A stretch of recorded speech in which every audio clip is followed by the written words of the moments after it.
السلام عليكم. إذا أعجبك الفيديو لا تنسى الاشتراك بالقناة. قناة مطبخ إسراء هاشم. يا مساء الجمال والدلع. النهاردة هنعمل مهلبية قمر الدين عشان تطري على قلبنا بعد الفطار، وكمان هنعمل جنبها عصير قمر الدين. وعصير قمر الدين من أحلى العصاير اللي بنشربها في رمضان. يلا نسمي الله ونشوف الطريقة بتاعتنا. أول حاجة هنبدأ بالمهلبية. هنجيب لتر من المية وحوالي 5 معالق كبار من السكر، وطبعا السكر بيكون حسب الرغبة، و6 معالق كبار من النشا ولفة قمر الدين متقطعة بالشكل ده. هجيب المية وهحطها على النار، وأول ما تبدأ تدخل في مرحلة الغليان، يعني مش هسيبها تغلي قوي. أول ما تبدأ يعني تغلي كده حاجة بسيطة، هنزل بقمر الدين. هفضل أقلب فيه لحد ما يبدأ يفك شوية، وبعد كده هنزل بالسكر. هفضل أقلب برضو تقليب مستمر عشان قمر الدين ما يلزقش مني من تحت. بعد كده هنروح بقى للنشا. النشا ما ينفعش ننزلها في المهلبية زي ما هي كده عشان هتكتل معايا. انا حطيت لها حوالي نص كوباية من المية، مية عادية جدا من الحنفية، وبدأت ادوب النشا كويس لحد ما دابت خالص وبقى مفيش اي تكتلات في النشا. نزلت بالخليط في المهلبية.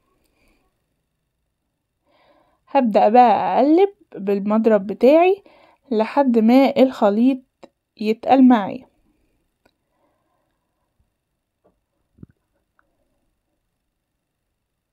اول ما الخليط يتقل معايا هبدأ بقى اصبه في البولات بتاعتي.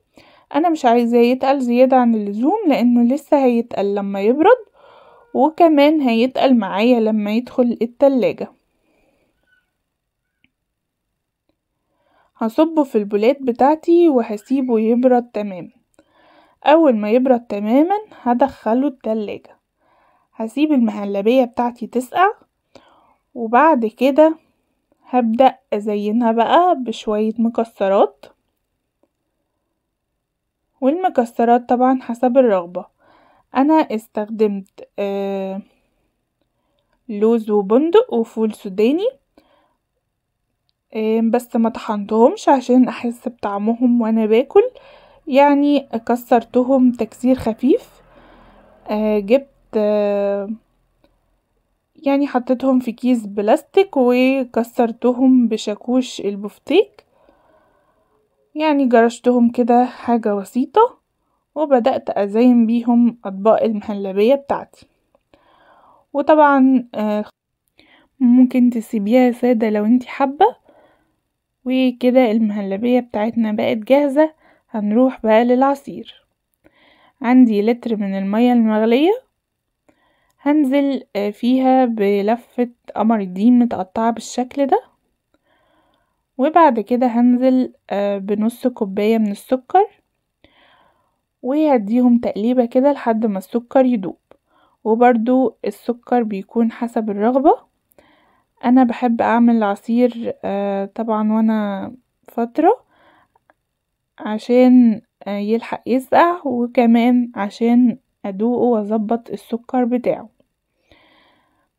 بعد كده غطيته وسبته في التلاجة.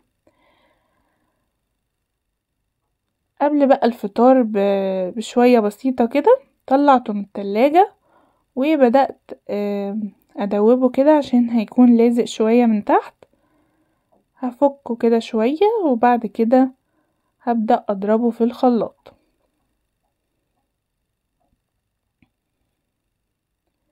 لو انتي مستعجلة عليه ممكن برضو تعمليه وانت صايمة عادي قبل الفطار. بس يعني ممكن تحطيله تلج عشان يبقى ساقع، لان طبعا قمر الدين حلاوته انه يتشرب ساقع. وكده العصير بقى جاهز معانا. اتمنى يكون الفيديو عجبكم، ما تنسوش اللايك والشير.